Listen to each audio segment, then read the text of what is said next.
Anos 70. A era da música que desafiou o mundo. A arte é um traço indelével da humanidade. Através de suas expressões, pode-se compreender ideias, refletir sobre o meio em que se vive e interagir com elementos tão sutis que fogem da própria racionalidade. Não por acaso, normalmente confundimos a figura do artista como uma pessoa irreverente, criativa e, em alguns casos, excêntrica. Apesar desses estereótipos, é inegável o valor que a arte possui em uma sociedade. Visto isso, pode-se afirmar que a cultura e a arte de um povo revelam muito sobre suas características e seu momento histórico. Hoje vamos voltar um pouco no tempo e mergulhar em uma das expressões mais populares da arte, a música. Mas não qualquer tipo de música, mas sim a que marcou uma geração na segunda metade do século XX. Estamos falando dos anos 1970, período marcado por tensões políticas, regimes autoritários e, em contrapartida, um grito de liberdade emitido pela juventude. A diversidade musical dos anos 1970. Uma das características marcantes da liberdade é a diversidade. Sim, quando vivemos a liberdade, podemos assumir diferentes formas e gostos, uma vez que nos é permitido ser o que desejamos ser. Assim, em um momento histórico de tanta repressão como os anos 1970, o seu contraponto, natural em toda relação social, seria a busca pela liberdade. Isso se expressou claramente na música produzida nesse período. A década de 1970 foi a era da discoteca, de John Travolta, do nascimento do punk de Patti Smith e Sex Pistols, e da experimentação de elementos da música erudita no rock progressivo de Pink Floyd. Nascia, em cada canto do globo, uma forma distinta de música que experimentava, ao seu modo, viver a liberdade a qualquer preço. Uns com ideais mais revolucionários, outros com uma busca quase espiritual em meio ao materialismo severo da época, mas todos miravam o mesmo arquétipo, a liberdade. Já aqui no Brasil, não foi diferente. Vivíamos o auge da Tropicália, dos doces bárbaros e novos baianos, todos buscando a liberdade de expressão e a quebra de tabus que eram impostos pelo momento político de muita repressão, crises econômicas e conflitos armados que aconteciam em todo o globo. Como podemos perceber, as disputas geopolíticas não refletiam apenas nas guerras e sanções econômicas, mas também adentravam a cultura e construíram, assim, um novo fronte de batalha, o das ideias. Enquanto a ordem dos regimes totalitários pregavam um senso comum rígido, na arte era cada vez mais notório a busca por transgredir as leis e as normas e por reinventar as demandas sociais. Para a época, esse movimento foi fundamental para apresentar à população novas opções de vida, que fugiam normatividade, e por isso, os anos 1970 foram tão marcantes, não apenas para quem os viveu, mas também como exemplo para as futuras gerações. O mundo dos anos 1970, a Terra em tensão. Para contextualizar melhor o que se passava no nosso planeta, vamos a alguns fatos históricos dos anos 1970. Primeiramente, ocorreu a crise do petróleo, que levou vários países, como Estados Unidos e Reino Unido, a uma grande recessão, enquanto que outras economias, como Japão, Alemanha e União Soviética, começaram a prosperar. Também se vivia o ápice da Guerra Fria, a tensão entre os Estados Unidos e a União Soviética para ser a nação dominante do mundo. Chegava também ao fim a Guerra do Vietnã e dava-se início à Guerra dos Soviéticos contra o Afeganistão. Já no Brasil, vivíamos a ditadura militar e o milagre econômico brasileiro.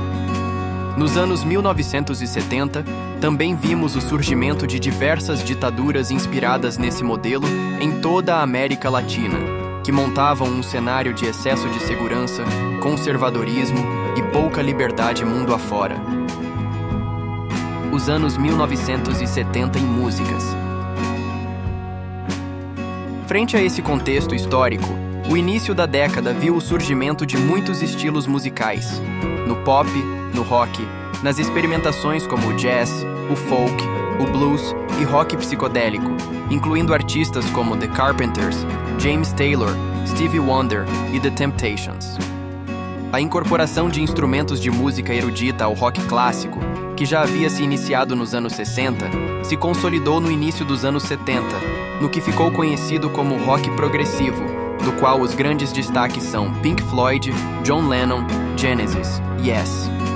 Surgiu também o glam rock, movimento em que o chique e o glamour faziam parte do visual dos artistas através de grandes óculos, androginia, calça jeans boca de sino e bota plataforma. Artistas e bandas, como David Bowie, Queen e principalmente Elton John, foram os grandes expoentes desse estilo. A aceleração e a distorção do blues deram origem ao hard rock, que também havia se iniciado nos anos 60, mas só na década de 70, através de bandas como Led Zeppelin, Black Sabbath, Deep Purple, Kiss, Aerosmith e Rolling Stones, foi que se tornou bastante popular. Na segunda metade da década de 70, um movimento nostálgico trouxe à tona um revival do estilo rockabilly dos anos 50.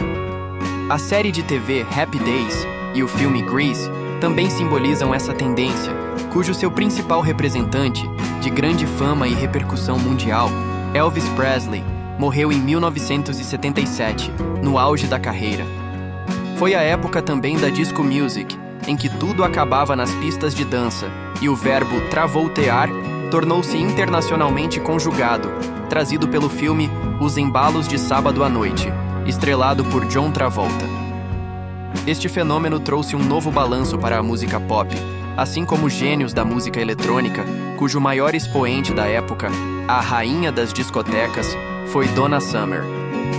O punk rock também foi um movimento de grande potência nesta década, que buscava revoltar-se contra o sistema, pregando a anarquia. Este reuniu artistas como Patti Smith, Television, New York Dolls, Sex Pistols, The Clash e The Ramones, principalmente na Inglaterra e nos Estados Unidos, voltando o rock à sua forma primitiva, vindo das garagens e dos porões. Entre a disco music e o punk rock, surgiu o movimento New Wave. Contrário ao punk, a nova onda celebrava o brilho do início da década.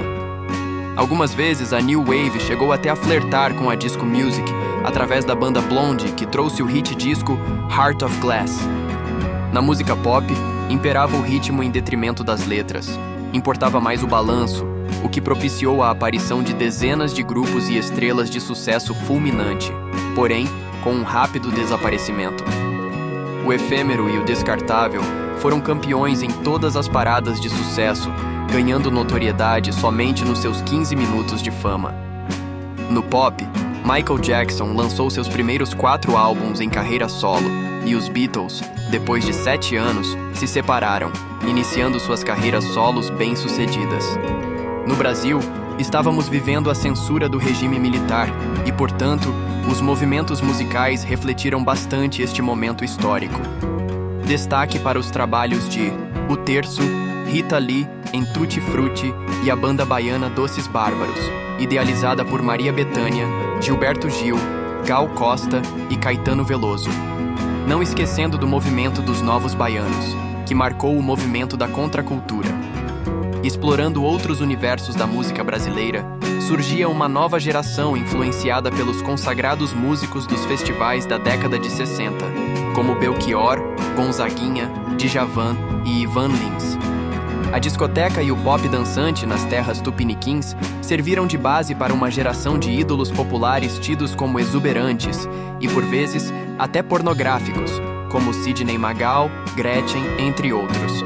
Já a música sertaneja e o samba viviam momentos de desgaste, sendo executados somente nas áreas rurais e nos subúrbios das grandes cidades. Qual o papel da cultura em uma sociedade? Um grande sábio chinês, Confúcio, dizia que conhecemos um país pela música que lhe toca. Ele dizia: a música surge do coração humano. Quando são tocadas as emoções, estas se expressam em sons, e quando os sons tomam formas definidas, temos a música. Desta maneira, a música de um país pacífico e próspero é tranquila e alegre, e o governo, ordenado. A música de um país agitado revela descontentamento e cólera, e a música de um país em decadência revela pena e nostalgia do passado, e o povo está angustiado. Assim, pois, vemos que a música e o governo estão diretamente vinculados entre si. Nos parece que a cultura é fundamental em uma sociedade, apesar de hoje a palavra cultura abarca uma série de elementos que vão para além da música e arte. Ainda assim, a cultura imprime em um país sua identidade, revela as marcas do seu tempo e é um elemento fundamental para conhecermos a história e os motores psicológicos de cada sociedade. Visto isso, se Confúcio estava certo, o que podemos dizer sobre o mundo da década de 70? E sobre o Brasil? De grande efervescência cultural, sem dúvida, tanto que suas expressões musicais até hoje são ovacionadas, executadas, tidas como de grande riqueza musical. Falavam em serem livres, da quebra daquilo que para eles não fazia sentido, da busca por algo novo que fosse melhor. Foi um período de guerras, conflitos armados, governos autoritários e censura. Assim como um faminto fala de comida, um pobre fala sobre abundância e um preso fala sobre liberdade, nessa década a juventude cantava em suas músicas a crítica aos governos, a paz e amor, o sexo, drogas e rock and roll, o rompimento com os valores religiosos e tradicionais. E faziam isso acreditando que conseguiriam construir um mundo melhor. E agora, quase 50 anos depois, será que nossa sociedade alcançou o que tanto cantava em suas canções? Conseguimos vencer os desafios daquela época? E a sociedade que aqueles jovens construíram se tornou melhor do que a que eles criticavam? As respostas para essas questões podem ser diferentes dependendo do ponto de vista de cada um, porém, esta é uma reflexão que serve para todos nós e para todas as gerações.